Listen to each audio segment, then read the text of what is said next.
முசிறியில் நடக்கிற சர்க்கஸுக்கு தான் போயிருந்தோம். பார்க்கவே ரொம்ப சூப்பராக இருந்துச்சு. ஏன்னா அவங்களோட லைட் செட்டிங்ஸு எல்லாமே செம்ம சூப்பராக இருந்துச்சு. இது பார்த்தீங்க அப்படின்னா சேர் முதற்கொண்டு அவங்க அரேஞ்ச்மெண்ட் எல்லாமே சூப்பராக இருந்துச்சு. சேரெல்லாம் ஒன்றோட ஒன்று கயிறு கட்டி நீட்டாக அரேஞ்ச் பண்ணியிருந்தாங்க. வரவங்க அவங்க சௌகரியத்துக்கு உட்காந்து சேரெல்லாம் கழிச்சு போட்டு போயிடுவாங்கன்னு சொல்லிட்டு அவ்வளோ நீட்டாக அரேஞ்ச்மெண்ட் பண்ணியிருந்தாங்க. இந்த பொண்ணு பார்த்தீங்க அப்படின்னா கயிறில் நடந்துகிட்ருக்காங்க. அப்படியே ஸ்ட்ரெயிட்டாக தான் பார்த்தாங்க. கீழே கயிறுலாம் எதுவுமே பார்க்கல. அவங்க ஸ்ட்ரெயிட்டாக நடந்து வந்துட்டு அதே மாதிரியே ரிவேர்ஸில் நடந்தாங்க. சூப்பராக இருந்துச்சு. இந்த காலில் ஹோல்ட் பண்ணி நடக்கிறனால அவங்களால பேலன்ஸ் பண்ண முடியும் போலவாட்டுக்கு. அதனால் சூப்பராக நடந்துட்டாங்க. அதுக்கப்புறம் இந்த சைக்கிள் சக்கரத்தில் இருக்க கம்பியில் நடந்தாங்க. இதெல்லாம் பார்க்கவே சூப்பராக இருந்துச்சு. ஏன்னா ஒவ்வொருத்தவங்களும் ஒவ்வொரு ஹிடன் டேலண்ட்டோடு இருப்பாங்க. ஆனால் இவங்களுக்கும் இப்படி ஒரு டேலண்ட் இருக்குது. இதெல்லாம் கரெக்டாக யூஸ் பண்ணி ஒவ்வொருத்தரும் கரெக்டாக யூஸ் பண்ணிக்கிறாங்க. ஒவ்வொருத்தவங்களுக்கும் இந்த யூஸ் பண்ணுற டைம் கிடைக்காம போகுதோ என்னமோ. நம்ம சொல்கிறவங்கள பார்த்து இவங்க இவ்வளோ கஷ்டப்படுறாங்க. பக்கத்தில் இருக்கவங்களாம் பேசிகிட்டு இருந்தாங்க, ஒரு ஜான் வயிற்றுக்காக இவங்க எவ்வளோ கஷ்டப்படுறாங்க. ஆமாம், கஷ்டப்படுறாங்க தான். இல்லை, ஆனால் அவங்களோட எல்லாமே அவங்க கஷ்டப்பட்டு செய்யலை. எல்லாமே இன்ட்ரெஸ்டடாக தான் செய்கிறாங்க. அவங்க டான்ஸ் ஆடுறதுலேருந்து எல்லாமே இன்ட்ரெஸ்டடாக தான் செய்கிறாங்க. அவங்க அந்த தொழிலுக்கு வந்துட்டாங்க அப்படின்னா அந்த தொழிலில் உள்ள ஒரு நேர்மையை காட்டுறாங்கன்னு தான் அர்த்தம் என்னை பொறுத்த வரைக்கும். ஏன்னா எல்லாமே அவங்க பண்ணுற விஷயங்கள் எல்லாமே ரொம்ப எஃபெக்ட் போட்டு 2 பேரும் கோஆர்டினேட்டாக செய்கிறாங்க அப்படின்னா ரெண்டு பேர்த்தோட மனநிலையும் ஒரே நிலையில் இருந்து பண்ணால் மட்டும்தான் இது கரெக்டாக அவுட்புட் கொடுக்க முடியும். அது மாதிரி சூப்பராக பண்ணியிருந்தாங்க ஒவ்வொருத்தருமே.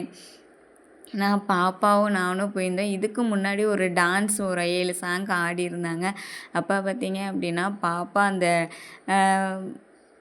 இந்த பாப்பாவை பாருங்கள், இந்த பாப்பா எவ்வளோ வித்தை காமிச்சிட்ருக்காங்க. ஆனால் நான் கூட்டிகிட்டு போய் எங்கள் பாப்பா என்ன பண்ணுறாங்க அப்படின்னா, அவங்க போட்டிருக்க ட்ரெஸ் நல்லா இருக்கா, அதை வாங்கி கொடுக்குறியாம்மா, அவங்க போட்டிருக்க தோடு நல்லா இருக்கா, அது வாங்கி கொடுக்குறியாம்மா அப்படின்னு சொல்லி கேட்டுட்ருந்தாங்க. நம்மளாம் அப்படி பெண்ட் பண்ணோம் அப்படின்னா பிள்ளைய அப்படியே கொடலாத்த விழுந்துரும் அப்படின்னு சொல்லி ரொம்ப பதறுவோம். இவங்களாம் அது மாதிரி பதறாமல் அந்த பொண்ணு அந்த மாதிரி ஒரு 5 டைம்ஸ் பெண்ட் பண்ணி எழுந்தாங்க.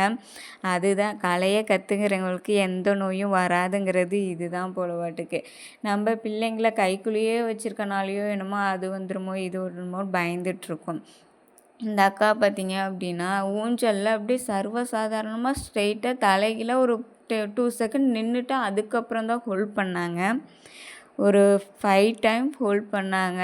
எனக்கெல்லாம் தலை கிறுகிறுன்னு சுற்றிடுச்சு பார்க்குறப்பயே. ஏன்னு பார்த்தீங்க அப்படின்னா எப்புட்றா இப்படி நின்று ஹோல்ட் பண்ணி வராங்க அப்படின்ற மாதிரி தான் இருந்துச்சு. அவ்வளோ சூப்பராக பண்ணியிருந்தாங்க. நாய், குரங்கு, ஆடு, குதிரை, ஒட்டகம்னு சொல்லி எல்லாத்தையுமே வச்சு ஒரு டீமாக குரூப்பாக சூப்பராக பண்ணியிருந்தாங்க.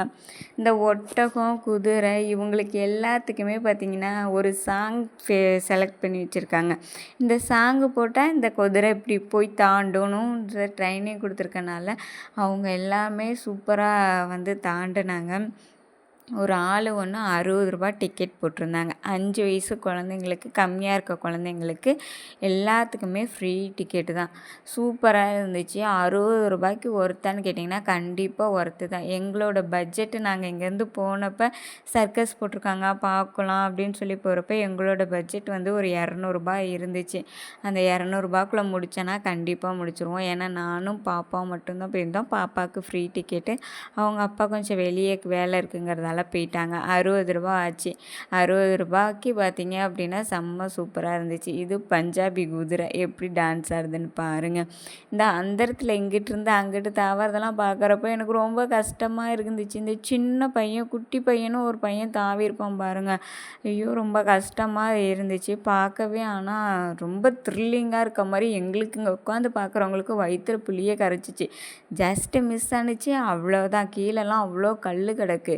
கல்லில் குத்திரும், அடிபட்டுரும். இதெல்லாம் பார்க்குறப்போ ரொம்ப கஷ்டமான ஒரு வேலை தான். ஆனால் அவங்களோட கலை இது. இந்த கலையை அவங்க விட்டுறாமல் கொண்டுக்கிட்டு போகணும் அப்படிங்கிறதுக்காக தான் இந்த காலத்துலேயும் இதை இழுத்து பிடிச்சி செஞ்சுக்கிட்டு இருக்காங்க. அந்த பார்க்குறப்பயே சூப்பராக இருந்துச்சு. இதை பார்த்தீங்க அப்படின்னா நாங்கள் ஒரு 60 ரூபாய்க்கு டிக்கெட்டுன்னு வச்சுக்கோங்களேன். அதுக்கப்புறம் இதெல்லாம் முடிச்சுட்டு வெளியே வந்து ஒரு பானிபூரி, கிட்டத்தட்ட ஒரு சுண்டல் 45 ரூபா, கிட்டத்தட்ட ஒரு 100 ரூபாய்க்குள்ளேயே இந்த என்ஜாய்மெண்ட்டை முடிச்சுட்டு வந்துட்டோம். Okay bye. நெக்ஸ்ட் ஒரு விலாகில் பார்க்கலாம். பாய்.